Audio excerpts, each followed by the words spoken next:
Ya estamos de vuelta en Si yo te contara. Nos estamos acercando ya muchísimo al capítulo 20 de la quinta temporada. La verdad es que no paramos, estamos muy contentos, pero no dejamos de encontrar temáticas nuevas que todavía teníamos en el tintero para hablar. Y hoy es uno de esos días, así que poneos los cascos, subidos el volumen a tope, porque tenemos un temazo muy interesante y muy importante del que tocar. Dentro cabeza. Si yo te contara, un podcast de Singular. Y ya estamos aquí en Si yo te contara. Hoy nos visita Pablo Cifuentes. Bienvenido, Pablo, ¿cómo estás? Muy bien, fenomenal, Yanire. ¿Qué tal tú? Muy bien y además con muchísimas ganas de hablar de lo que nos vienes a contar, Pablo, porque como he dicho anteriormente es un tema que todavía no habíamos tratado en el podcast y creo que además es un tema que todavía no tratan muchas empresas, así que creo que es momento de irles abriendo los ojos con tu ayuda. Fenomenal. Bueno, para los que no le conozcáis a Pablo, es CEO de Neurodivergentes & Co. Y coach de TDAH. Pero bueno, además de eso, Pablo también es un apasionado del deporte y de viajar. Ya hemos tenido varios apasionados del deporte aquí, además de diversos deportes. Entonces, algún día a lo mejor hacemos aquí una quedada para que hagamos algún tipo de cosas al aire libre, que siempre nos viene bien. Bueno, Pablo, pues como hemos dicho al principio, hoy vamos a hablar de las neurodivergencias y es un tema que todavía no hemos llegado a tratar en este podcast y seguramente es un tema que todavía muchas compañías ni siquiera se han planteado que es un tema a tratar. Entonces, bueno, antes de empezar, Pablo, cuéntanos cómo empezaste con Neurodivergentes & Co.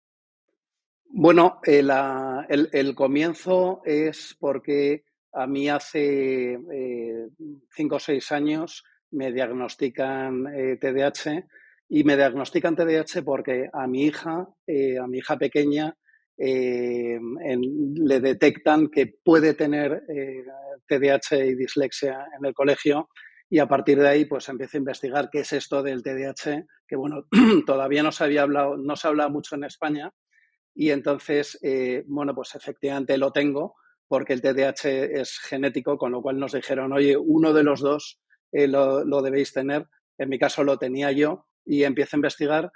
Por aquel entonces yo trabajaba en una gran empresa, en una multinacional, y ahí me di cuenta de la falta de información y de acomodación para personas neurodivergentes en las empresas. Un poco los desafíos que tienen.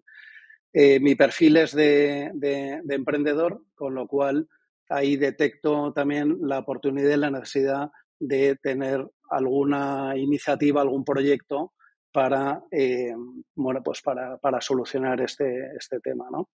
Y ese es un poquito el nacimiento el origen de Neurodivergentes. Ujú. Estamos hablando mucho de la palabra, ¿no? De neurodivergencia, neurodivergentes. Seguramente habrá personas que más o menos les suene, pero no tengan del todo claro de lo que estamos hablando. ¿Cómo nos definirías tú, Pablo, la neurodivergencia y, por supuesto, qué impacto tiene en el entorno laboral? Bueno, la neurodiversidad es un concepto que acuña una socióloga que se llama Judy Singer a finales de los años 90 y que básicamente habla de la singularidad cerebral, de que no hay dos cerebros iguales y por lo tanto pues no hay una manera correcta ni adecuada de pensar o de comportarse.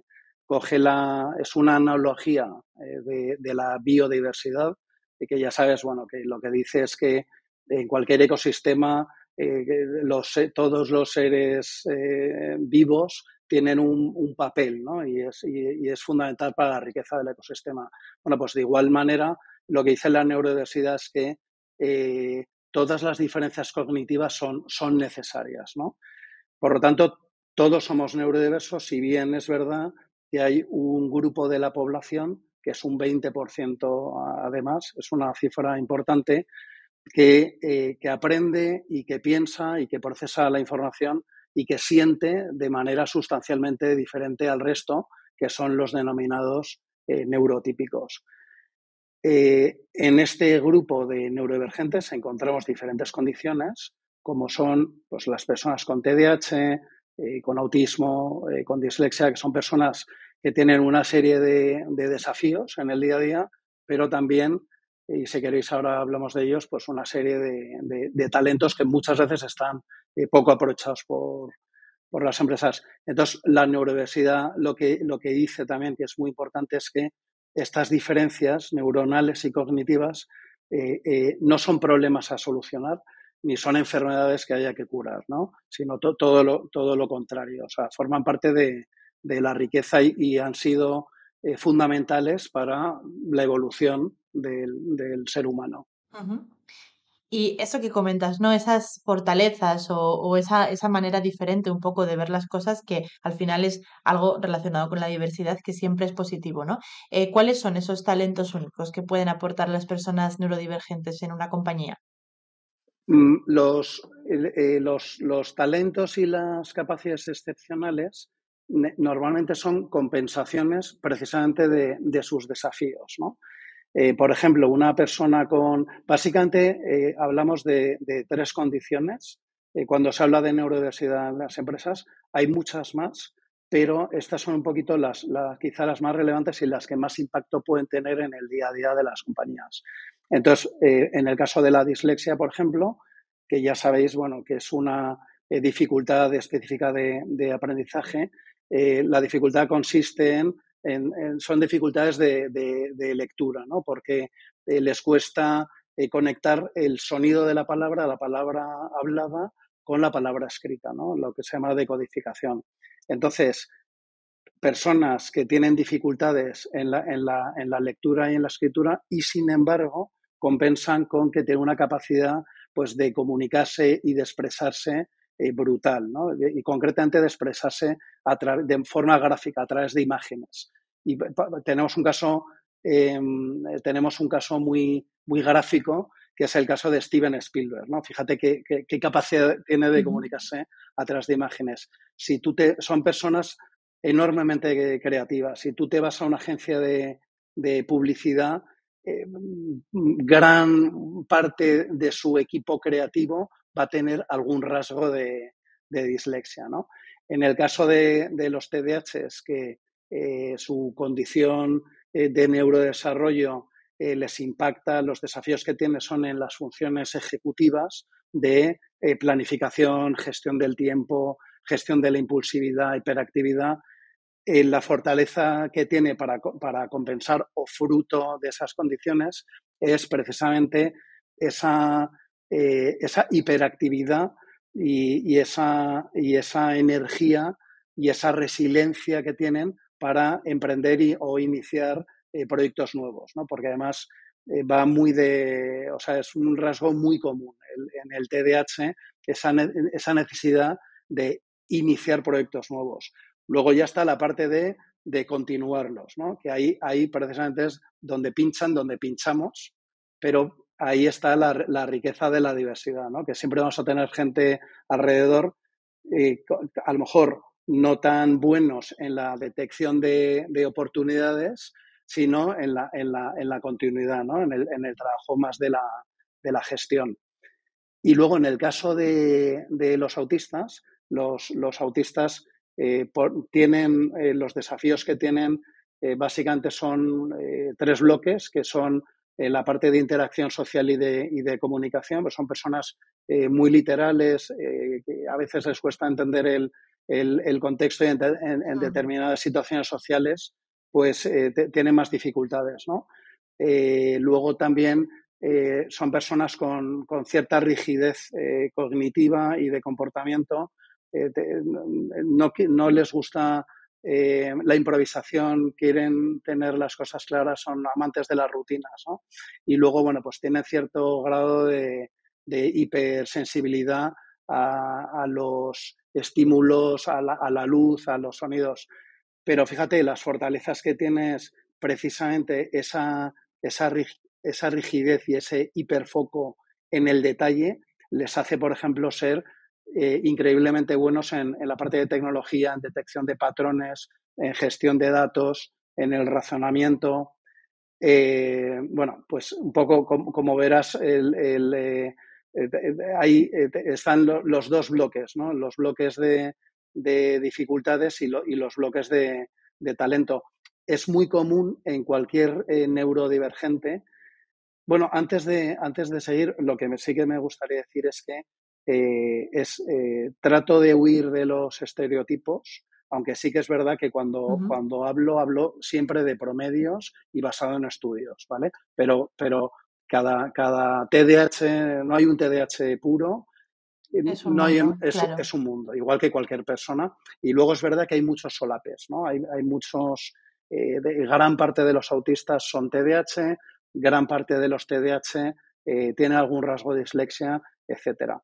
Entonces, hay una característica común que es que tienen lo que se denomina un spiky profile. Un spiky profile quiere decir que en tu perfil de habilidades, las personas que son neurotípicas, lógicamente, pues ahí se les dan cosas mejor, cosas peor, pero dentro de una banda, digamos, bastante plana o lineal, ¿no? Y en el caso de los neurodivergentes, ese perfil es spike, es decir, tiene picos muy pronunciados y valles muy pronunciados.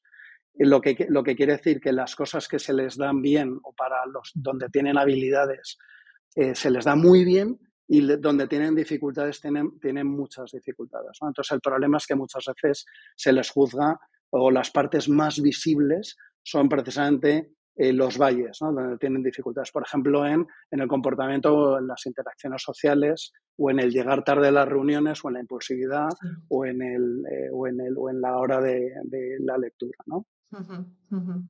Total, totalmente.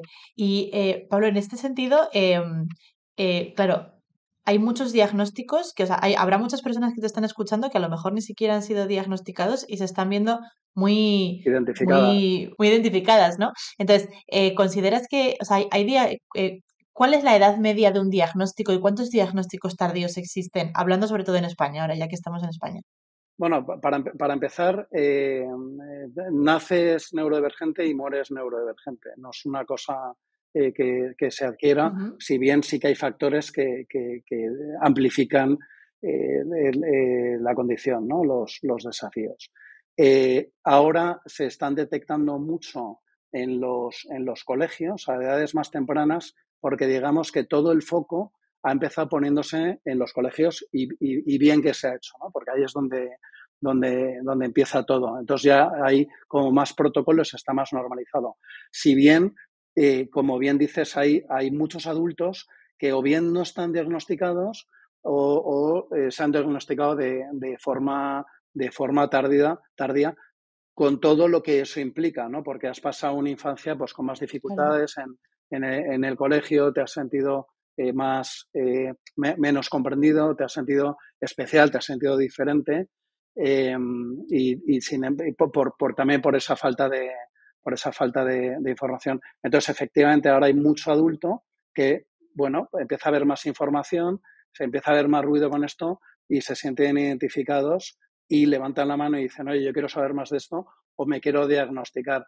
Yo creo que el diagnóstico no es un fin, es decir, puede haber mucha gente que no se llega a diagnosticar porque no es necesario que tengas el diagnóstico oficial de un médico, porque en realidad hay mucha gente que lo que dice es, bueno, vale, yo tengo este problema concreto, tengo problema en la gestión de tiempo, en la procrastinación, voy a ver qué puedo hacer para solucionarlo. Entonces, de alguna manera, el diagnóstico lo que te sirve es para poner nombre y para poner cara a, a esa condición con sus dificultades y con sus Claro. talentos. Claro, eso te quería preguntar, o sea, cuando una persona, aunque sea muy tardíamente, alguien con 35, 40 años, es diagnosticada finalmente, más allá de encontrar una explicación a muchas de las cosas a las que se ha enfrentado en su vida cambia en algún sentido, en otro sentido más allá de conseguir esa explicación, por fin. Bueno, a ver, este tema de la explicación es un temazo, Mm, porque efectivamente, o sea, con el diagnóstico avanzas en conocerte a ti mismo, ¿no? Y eso siempre es bueno. Porque si miras hacia atrás, pues, pues bueno, pues entiendes muchísimas cosas, muchísimos comportamientos, muchísimos problemas que has podido tener a nivel amigos, a nivel familia, a nivel empresas, y de alguna manera te entiendes y te perdonas también, ¿no? Dejas de juzgarte. Y esta parte es fundamental. O sea, por eso el diagnóstico claro. o identificarte es muy importante, ¿no? Porque porque aprendes a conocerte, ¿no? Le ves esa explicación. Entonces, hay un proceso muy común en los neurodivergentes que se le diagnostica de manera tardía y primero es, oye, ¿qué es esto de la neurodiversidad? Segundo, cabreo, ¿cómo no he sabido yo esto antes? ¿Cómo no había información?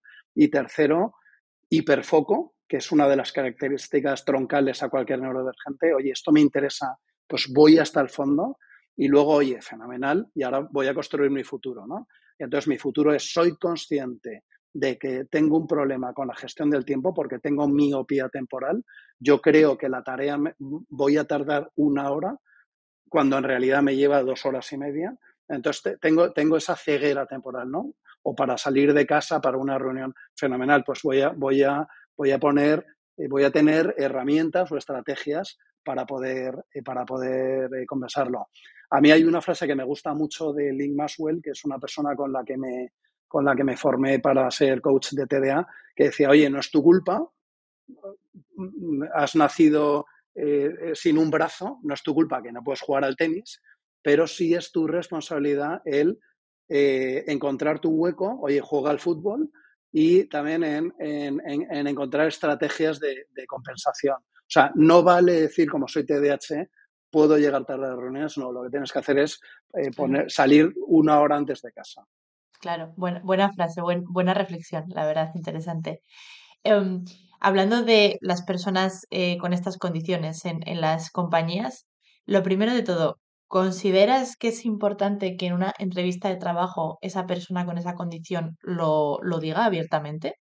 Yo creo que no es necesario y luego también hay que tener en cuenta de qué país estemos hablando y cómo de avanzados están Ujú. en términos de neuroinclusión y luego de qué empresa estemos hablando, ¿no? El estilo de la empresa. En realidad no tendría que hacer falta, igual que no hace falta declarar ningún tipo de diversidad en una empresa, en una entrevista de trabajo, porque lo que tiene que pasar es que la empresa y el entrevistador ya esté formado en neurodiversidad y que el entorno sea amigable y que sea un espacio seguro. De tal manera que si una persona en una entrevista de trabajo, por ejemplo, tiene tics, no te mira a los ojos cuando te habla o hace steaming, que es el movimiento involuntario de las manos o de los pies, no es una persona insegura o mentirosa o incompetente, sino que es una persona que quizá pueda tener cierto rasgo de neurodivergencia, ¿no? Porque es muy habitual, por ejemplo, que en el TDAH, para concentrarnos, no estemos mirando a la persona, sino que podemos estar mirando a otro sitio o dibujando, haciendo garabatos. Yo a la hora de hacer garabatos, a ver, esto no aplica a una entrevista de trabajo, por supuesto, ¿eh? Pero, por ejemplo, en una reunión, una persona que hace garabatos en las reuniones, a lo mejor es TDAH y lo que te está haciendo es prestar más atención, precisamente, porque tu atención va solo a 2 puntos, al garabato y a ti, ¿no? En lugar de estar hiperestimulado con todo lo que ocurre a su alrededor. Entonces, retomando el tema perdona que me he ido, esto también es muy neurodivergente, retomando el tema de la entrevista, Mm. si el entrevistador está formado y preparado para este tipo de comportamientos, es solo un ejemplo, ¿eh? Pues entonces su juicio a la hora de valorarle cambia. Esto aplica no solo en su comportamiento, sino también en el espacio donde vas a hacer la entrevista, la anticipación de cómo va a ser la entrevista, es decir, oye, mira, vamos a ser 3 personas, vamos a hablar de esto, ¿por qué no le vas a anticipar lo que te voy a preguntar? O sea, no se trata de a ver qué agilidad tienes y qué rapidez mental, a ver si te pillo, sino, oye, es que realmente quiero saber qué conocimiento tienes esto. Entonces, ¿por qué no te lo vas a preparar antes, ¿no? Ir mucho, por ejemplo, a cuánto sabes de la tarea que vas a hacer concretamente. Si vas a programar en Python, por ejemplo, bueno, pues igual debería tener menos en consideración cómo de bueno eres vendiéndote en una entrevista, ¿no? Este tipo de cosas. Por lo tanto, a tu pregunta, Mm. hay que declarar, ¿es necesario declararlo? Yo creo que no es necesario. Si bien en países, sobre todo anglosajones, que es donde más avanzados están, las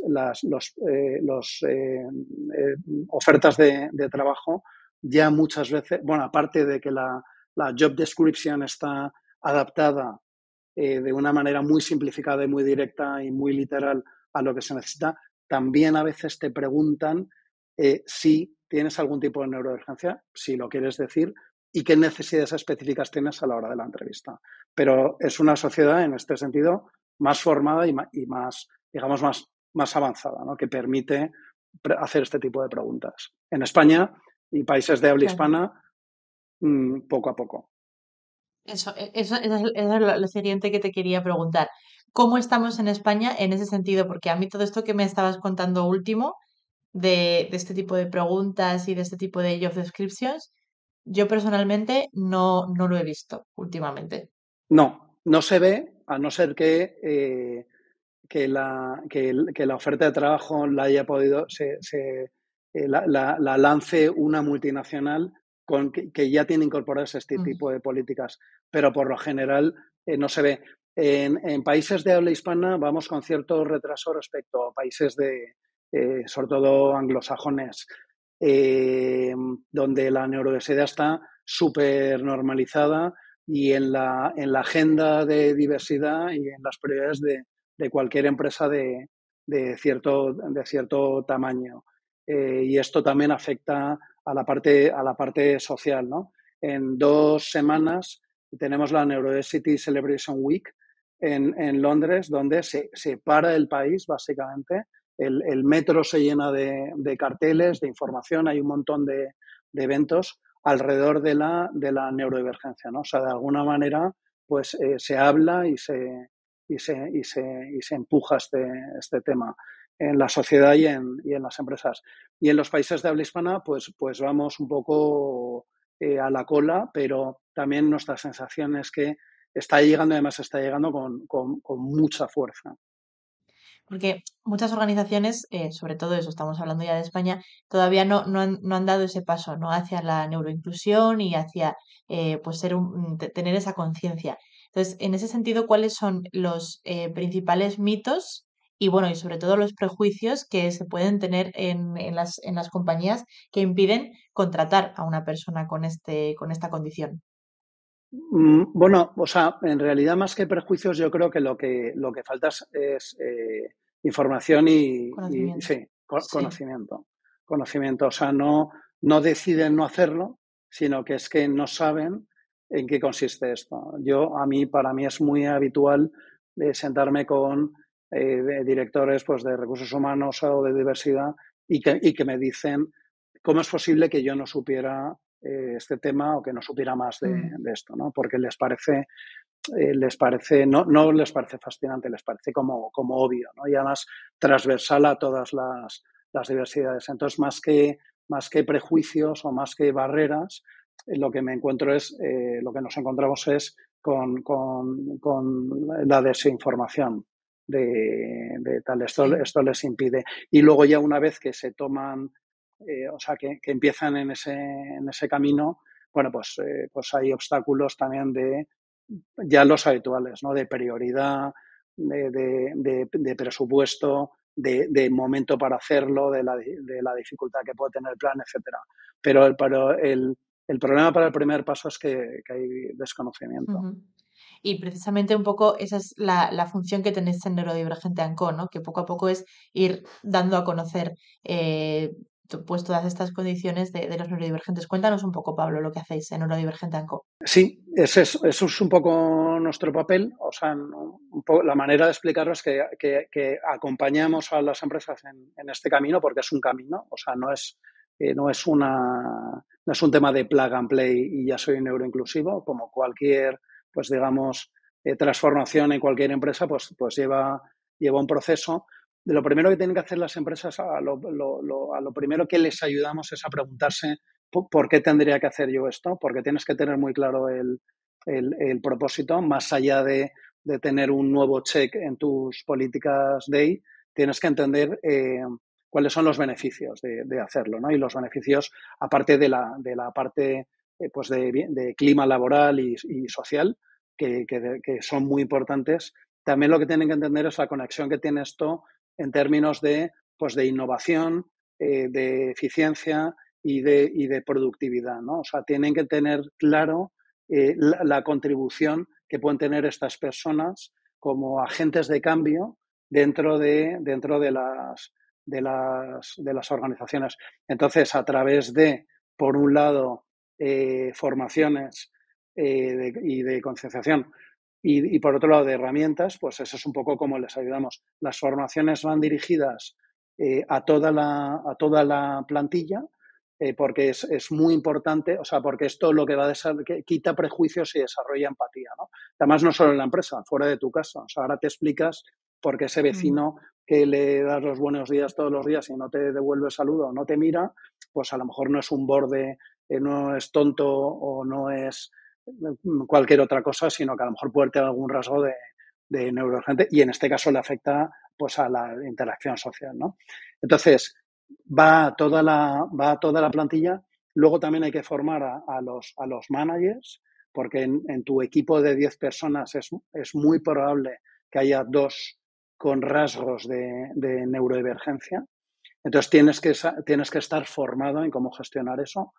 Y luego también a recursos humanos, pues también por lo que hablábamos, hacia adentro para entender cómo es tu plantilla y hacia afuera, porque no te puedes permitir el lujo de dejar talento fuera. Mira, hay una conexión directa entre neurodivergencia y tecnología, directa a nivel de pensamiento disruptivo, de capacidad de gestión de datos, de detección de patrones, de hiperfoco, los que hemos mencionado antes.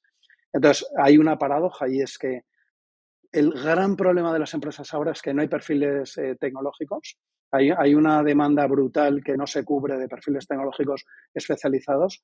Está demostradísimo que concretamente los autistas están especialmente dotados por la tecnología y, sin embargo, hay un índice de desempleo en la comunidad autista brutal, ¿no? Entonces, el resumen es cualquier empresa, porque todas las empresas al final son tecnológicas, da igual el sector que sean. Mercadona es una empresa tecnológica y BVA también.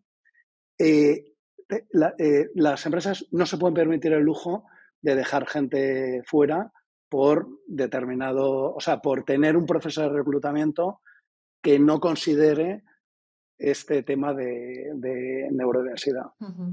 Totalmente, totalmente. Y luego, dentro del puesto de trabajo ya en sí, hablando sobre los puestos de trabajo, entiendo que ya has comentado un poco por encima antes, Pablo, que sí que existen herramientas que ayudan a estos perfiles a trabajar mejor, que muchas otras veces pues que no son necesarias para unos perfiles que no tienen esa diversidad cognitiva. Entonces, ¿de qué herramienta estamos hablando o qué tipo de acciones pueden hacer que ayuden a una persona con diversidad cognitiva a trabajar mejor en su entorno laboral? Eh, bueno, son herramientas y se llaman ajustes razonables y la palabra razonables tiene un porqué y es que en realidad son pequeñas modificaciones, adaptaciones en la manera de hacer las cosas de las empresas. La mayoría de estos ajustes son de este tipo, o sea, son de alguna manera razonables. Y ahora os pongo algunos ejemplos, pero también es interesante saber que tienen que ser personalizados, porque, como decíamos, no todo el mundo tiene las mismas necesidades. Y luego también, y es muy importante entenderlo, todos tienen un enfoque, de diseño universal, es decir, son buenos para todo, para todos. Hay algunos específicos para neurodivergentes, pero en realidad cualquiera de estos ajustes redunda en el beneficio de todos los empleados. Entonces, pues algunos ejemplos, pues mira, en la forma de hacer las cosas, en los ways of working de cualquier empresa, por ejemplo, en las reuniones, pues lo recomendable es mirar la duración de las reuniones. ¿Por qué? Porque una persona con TDAH al cabo de 50 minutos es muy probable que ya va a tener muchos problemas de seguir, ¿no? Porque tiene un problema de atención continuada, ¿no? Entonces, lo que va a hacer el TDAH, sobre todo si es un adulto y lleva toda su vida haciéndolo, va a continuar la reunión. Y con un sobreesfuerzo increíble que ya por la tarde le va a dejar KO. Y va a perder muchísima información. Entonces, llevar la atención o ser sensible con la duración de las reuniones, fíjate qué pequeño ajuste, ¿eh? Porque todos son pequeños ajustes de enorme impacto, ¿no? Entonces, ese pequeño ajuste de la duración, pues es importante. Y te puedo poner muchísimos otros ejemplos. Yo he estado en empresas donde era casi obligatorio participar en las reuniones, ¿no? Participar, oye, tienes que decir, ya, pero es que, no, pero es que tienes que decir cualquier cosa. Bueno, pues hay personas, concretamente con rasgos autistas, oye, que le cuesta más comunicarse en el momento o comunicarse más Claro. con gente, ¿no? Sin embargo, luego llegan a su ordenador, consultan sus notas y escriben por mail unas conclusiones o unas aportaciones brutales, ¿no? Entonces, en realidad, también es cambiar ese tipo de cosas. Pero luego hay muchas más. O sea, la parte de comunicación, de cómo se comunica el manager con las personas del equipo. ¿Cómo prefieres que nos comuniquemos? ¿Quieres que sea comunicación verbal, asíncrona, en diferido? ¿Prefieres que sea ahora, me lo escribes luego? A un disléxico, por ejemplo, ¿cómo quieres que te dé la información? ¿Qué herramientas necesitas de apoyo tecnológico? Por ejemplo, hay herramientas de text to speech porque vas a tener problemas para entender el informe o las instrucciones, ¿no? Ujú. Luego también hay ajustes a nivel ambiental, porque una característica muy habitual de cualquier neurodivergente es que nos afecta mucho, estamos hiperestimulados con los factores ambientales, ¿no? Concretamente con el sonido, con la luz, ¿no? Eh, entonces, también se puede decir, y es digamos, un sesgo, un prejuicio, oye, a todos nos molesta trabajar con sonido, es verdad, pero fisiológicamente se puede explicar como una persona neurodivergente no es que te moleste, es que no puedes trabajar si hay mucho sonido a tu alrededor, si hay mucho trasiego. Puedes intentarlo, puedes esforzarte, algo te saldrá, pero te vas a convertir en una persona improductiva. Ajuste razonable que se puede hacer. Oye, pues si hay una persona que está llevando la contabilidad o que está trabajando con Excel y necesita concentración, a lo mejor no deberías sentarle con la parte comercial, que es gente Claro. que puede estar con teléfonos, cerrando acuerdos, yendo de un sitio para otro, ¿no? O, por ejemplo, a una persona con TDAH tiene problemas con la flexibilidad cognitiva, es decir, te interrumpe una tarea y retomarla. Lo normal es que te pueda llevar 30 segundos, un minuto, vale, estaba aquí, me interrumpen, sigo. A lo mejor a una persona con TDAH le lleva 7 minutos. En 7 minutos, una persona con TDAH ha iniciado 17 nuevos proyectos, ha abierto ventanas, ha visto un vídeo, se ha ido a ver. Entonces, todo esto impacta en la productividad. Por eso se le llama ajustes razonables, pero es un tema también de cultural, ¿no? Pero bueno, ahí en fin, nos llevaría Mucho nos, no- tiempo mirar todo no- nos eso. llevaría otra sesión a hablar Sí. de los ajustes. Pero vamos, el gran ajuste es entender la persona que tengo delante y entender por qué se comporta así, cómo la puedo ayudar para potenciar sus talentos. Ujú. Luego, escuchándote en uno de estos ajustes que has comentado, que es el que con una persona con ruido de fondo le cuesta muchísimo concentrarse y va a ser muy improductiva, entiendo que en ese sentido las nuevas maneras de trabajar, como los modelos híbridos o un teletrabajo 100%, han ayudado mucho a la productividad de estas personas. Muchísimo. Es uno de los ajustes estrella, la flexibilidad del trabajo y el teletrabajo. ¿Por qué? Pues porque tú, si teletrabajas, donde teletrabajas, en tu casa o donde sea, te creas tu propio hábitat personalizado perfecto. Tú sabes cómo te vas a poner la luz, tú sabes cómo te vas a sentar, te vas a permitir levantarte. Oye, los TDAH necesitamos levantarnos, porque es que así pensamos mejor con movimiento. Esto es difícil de entender en una reunión de trabajo, por ejemplo, ¿no? Bueno, te vas a adaptar, no va a haber trasiego, nadie te va a interrumpir, etcétera. Incluso te vas a gestionar un poco tus horarios o cuándo haces los cortes de trabajo. redunda también en problemas de gestión del tiempo. Vas a llegar antes o vas a llegar con menos problemas a las reuniones, ¿no? Porque es menos dificultoso. No tienes que calcular, oye, el atasco, luego cuando aparco tal, porque seguro que lo vas a calcular mal.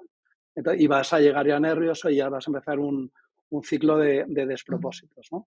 Entonces, el teletrabajo es muy útil. Sí que es verdad que, que sigue siendo fundamental, o sea, lo ideal es el híbrido y sigue siendo fundamental el trato humano y las reuniones presenciales, pero el teletrabajo ayuda mucho. Dicho esto, y también redundando en por qué se llama ajustes razonables a estos ajustes, hay que ver no solo las necesidades de cada uno, sino en qué medida se pueden aplicar los ajustes, ¿no? Oye, ¿trabajas en recepción? Bueno, pues entonces no puedes teletrabajar. Vamos a ver de qué otras formas te puedo ayudar. Ujú, ujú.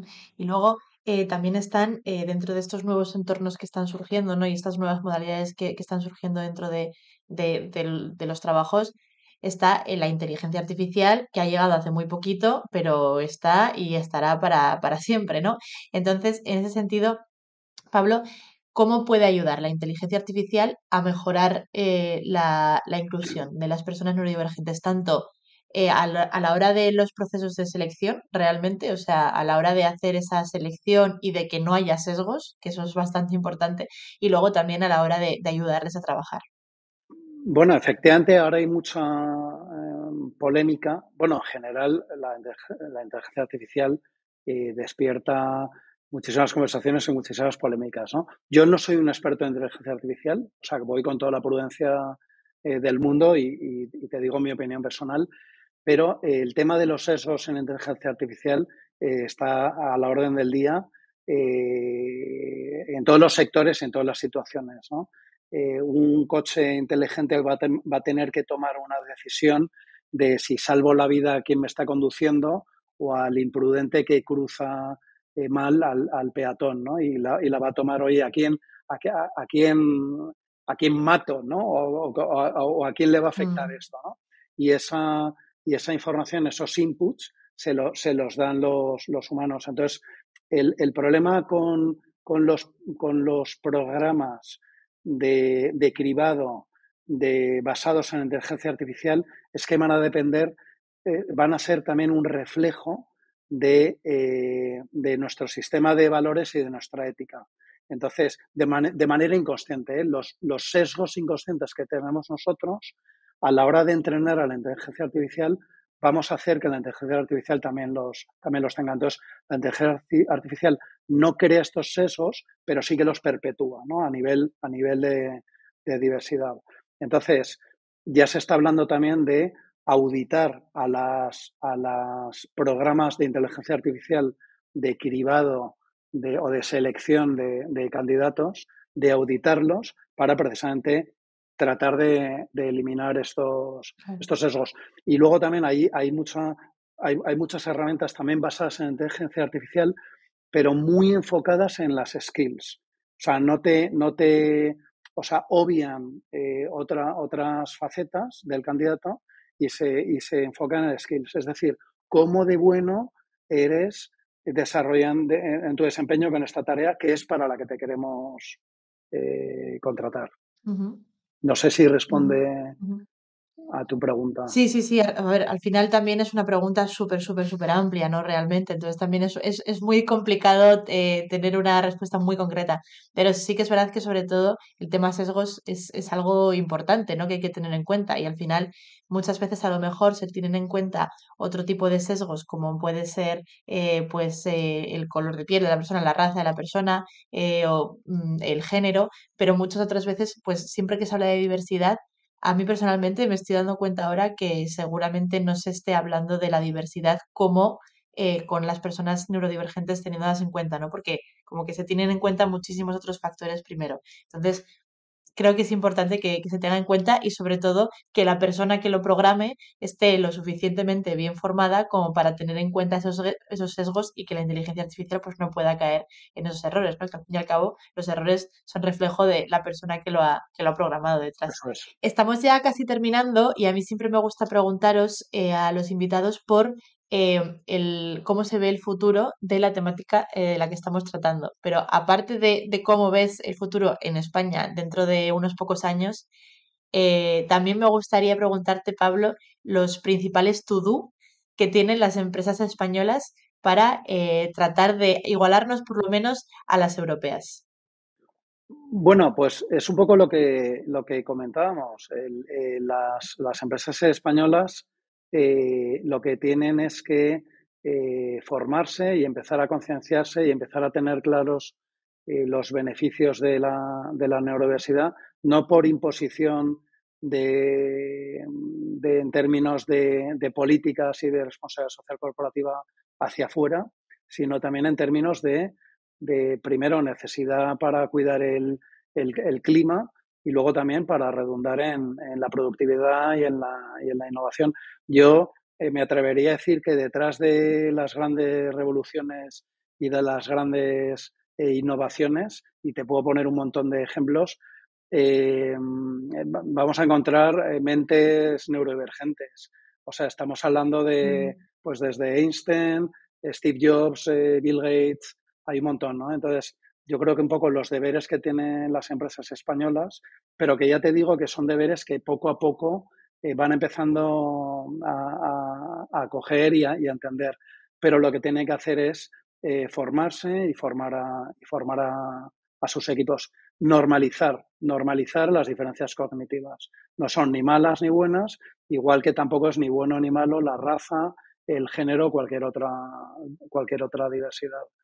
¿Cómo veo el futuro? Veo un futuro, mi futuro ideal es precisamente poner en valor la riqueza de estas diferencias cognitivas. Y yo creo que